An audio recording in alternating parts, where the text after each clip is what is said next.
सम्मानित मंच, महनीय संत वृंद, उपस्थित पर्यावरण कार्यकर्ताओं एवं समाज बंधुओं, सम्मेलन का शीर्षक और विमर्श का केंद्र विषय पर्यावरण चेतना है।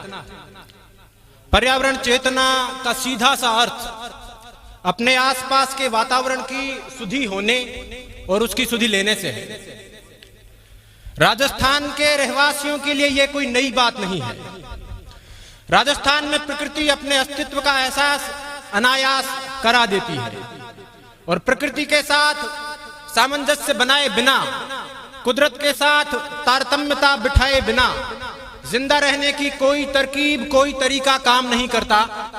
राजस्थान के लोग ये बात रियो डी जनेरियो के सम्मेलन और स्टॉकहोम के कन्वेंशन से बहुत पहले समझ चुके हैं। यही कारण है कि हमारे यहाँ परंपराओं में, संस्कृति में, परिवार में, जीवन के हर अंग में प्रकृति का महत्वपूर्ण स्थान है। अभी जब पेरिस का समझौता हुआ तो उसके डिसीजन टेक्स्ट में एक निर्णय शामिल किया गया कि पर्यावरण संरक्षण की स्थानीय तकनीकों, समुदायों और परंपराओं को प्रोत्साहन दिया जाएगा। ऐसे में हमें अपनी परंपराओं पर बात करने की जरूरत है। हमारे पास पर्यावरण संरक्षण के क्षेत्र में बड़ी समृद्ध परंपराएं हैं। राजस्थान के लोग देवी देवताओं के मंदिरों से जुड़ी हुई जमीनों को पवित्र वन का दर्जा देकर, ओरण और देवबनी का दर्जा देकर संरक्षित करते आए हैं।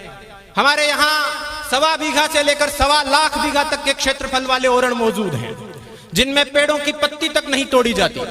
कहीं कहीं तो सूखी टहनी उठाने पर भी दोष लगता है। हर एक गांव में गायों के चरने के लिए गोचर की भूमि की परंपरा है। तालाबों के कैचमेंट एरिया के रूप में आगोर की जमीन छोड़े जाने की परंपरा है। कुछ समय पहले तक गांव में रास्तों पर राहगीरों के विश्राम के लिए एक पेड़ छोड़ा जाता था, खेजड़ी का पेड़, जिसे आशारूढ़ियो कहा जाता था। आशारूढ़ियो यानी आशा पूरी करने वाला वृक्ष।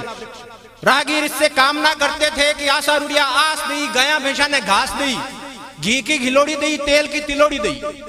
ऐसे आशीर्वाद इस पेड़ से मांगे जाते थे।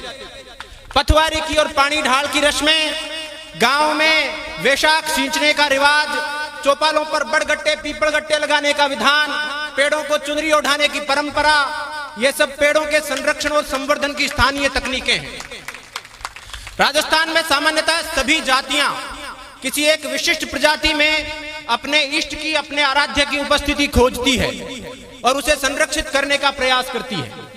जैसे जसनाथियों में जाल के वृक्ष की धार्मिक महत्ता है, गुजर नीम के पेड़ को पूजनीय मानते हैं। मीणाओं के हर गोत्र का अपना एक कुल वृक्ष होता है जिसे धराड़ी कहा जाता है।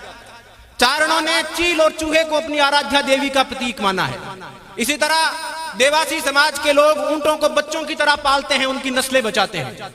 जाटों के और राजपूतों के अनेक योद्धा गायों के लिए बलिदान हुए हैं और लोक देवताओं के रूप में पूजे गए हैं। नीम को नारायण, पीपल को प्रजापति और शमी को शंकर मानने की, पूजने की परंपरा हर जाति में विद्यमान है। ओरण गोचर सभी जातियों के होते हैं। जल जो कि जीवन का आधार है, राजस्थान में इसकी रजत बूंदों के संरक्षण में बंजारों की और नगर सेठों की क्या भूमिका है, यह मरुस्थल के लोग बहुत अच्छे से जानते हैं। हर एक गांव में इनके बनवाए हुए कुएं और तालाब आज भी मौजूद हैं। और प्रकृति से प्रेम की परंपराओं में सबसे उल्लेखनीय जो समाज है वो बिश्नोई समाज है। रूखों का रखवाला, पर्यावरण का पहरेदार। संयोग से मेरा रक्त संबंधित समाज से है। हमारे समाज के लोग जितने भी रीति रिवाजों का पालन करते हैं वो किसी न किसी मायने में पर्यावरण संरक्षण से जाकर जुड़ते हैं। गुरु जाम्बो जी की शिक्षाओं के कारण खेजड़ी से और हिरण से जो हमारा स्नेह का नाता बना है वो सब लोग जानते हैं। हमारे गांव वन्य जीवों के अभयारण्य हैं, हमारे घर इनके औषधालय हैं। हमने पेड़ों का मानवीकरण किया है, हमने पेड़ों को अपने परिवार का अंग माना है। शिव कुमार बटालवी साहब की एक पंजाबी कविता है। हालांकि मेरा पंजाबी का उच्चारण खराब है, लेकिन मैं इस कविता को सुनाने का लोभ इसलिए नहीं छोड़ पा रहा हूं क्योंकि मुझे लगता है कि ये हमारे भावों को बड़ी सुंदरता से चित्रित करती है। कविता कुछ यूं है कि कुछ रुख मैनू पुत लगदे ने, कुछ रुख लगदे मावा, कुछ रुख नूहा धिया लगदे, कुछ रुख वांग भ्रावा। यानी कि कुछ पेड़ मुझे अपने पुत्रों की तरह प्रतीत होते हैं, कुछ पेड़ों में मुझे मां नजर आती है, कुछ पेड़ मुझे अपनी बहुओं बेटियों जैसे लगते हैं और कुछ पेड़ों में मुझे भाई दिखाई देता है। कुछ रुख मेरे बाबे वाकण पत्तर टावा टावा, कुछ रुख मेरी दादी वर्गे चूरी पावण कावा। यानी कि कुछ पेड़, बूढ़े पेड़, कम पत्तियों वाले पेड़ मुझे अपने दादा जैसे दिखते हैं, कुछ पेड़ मुझे कौओं को चूरी खिलाती अपनी दादी की याद दिलाते हैं, कुछ रुख यारा वर्गे लगदे चुम्मा ते गड़ लावा, कुछ रुख मेरा जी करदा ए कुछड़ चुक खिडावा। कुछ पेड़ों को देखकर मुझे अपने यार याद आते हैं, दोस्त याद आते हैं, उनके गले लगने का, चूमने का मन करता है। और कुछ पेड़ों को देखकर, छोटे पेड़ों को देखकर मेरा दिल करता है कि मैं उनको गोद में उठा लूं और उनके साथ खेलने लगूं।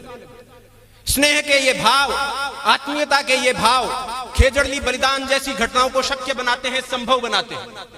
आत्मीयता के ये भाव, स्नेह के ये संबंध जोधपुर राज्य के खेजड़ली गांव की एक साधारण महिला अमृता देवी बिश्नोई को असाधारण बनाते हैं। उसे वो ऊर्जा प्रदान करते हैं कि लाव लश्कर और लवाजमे के साथ आए, अपने राज्य के दीवान गिरधरदास भंडारी के सामने खड़ी होकर उद्घोष कर सके कि सर सांटे रूख रहे तो भी सस्तो जान, हमें क्या सर काटने का डर दिखाते हो, सर कट जाए और ये पेड़ बच जाए तो बड़ा सस्ता सौदा है। मिति भाद्रपद शुक्ल दशमी संवत 1787 विक्रमी, वार मंगलवार, ग्रेगोरियन कैलेंडर के हिसाब से तारीख 22 महीना अगस्त और साल 1730। इस दिन आत्मीयता के इन भावों ने, स्नेह के इन संबंधों ने एक पूरे समुदाय में यह साहस भरा कि वो पेड़ काटने के विरुद्ध अपना बलिदान दे सके। उस रोज 294 पुरुष और 69 स्त्रियां, यानी कुल 363 लोग पेड़ों के लिए शहीद हुए। और कटने वालों की कतार और भी लंबी थी। कटने वालों के सिर नहीं रुके थे, काटने वालों के हाथ थके थे, उनके अंदर का राम जगा था, तब जाकर इस नरसंहार पर विराम लगा था। आज इस घटना को 290 साल बीत चुके हैं। ये 21वीं सदी का 21वां साल है। अब विरोध के लोकतांत्रिक तरीके प्रभावी होने लगे हैं। सरकारें इस क्षेत्र में बहुत अच्छा काम करने लगी है। मंच पर हमारे नीति निर्मातागण बैठे हैं। इनकी नीतियां, सरकारों के प्रयास बहुत सराहनीय हैं। लेकिन जैसा विनोबा भावे कह गए थे कि असरकारी असरकारी, सरकारों के साथ साथ अगर समाज, ऐसी संस्थाएं और जनता प्रयास करती है तो ये प्रयास ज्यादा असरकारी सिद्ध होंगे। अंत में इतनी समृद्ध परंपराओं के धनी होने के कारण मैं समझता हूं कि हम ये कहने का अधिकार रखते हैं कि आप राजस्थान से खुददारी सीखें न सीखें, आपकी मर्जी है। आप राजस्थान से जिंदा दिली सीखें न सीखें, आपकी मर्जी है। लेकिन क्लाइमेट चेंज के इस दौर में जिंदा रहने के तरीके, कुदरत के साथ तारतम्यता बिठाने की तरकीबें आपको राजस्थान से सीखनी पड़ेंगी। इन्हीं शब्दों के साथ मैं अपनी वाणी को विराम देता हूं। बहुत बहुत धन्यवाद। न्यून बनाम।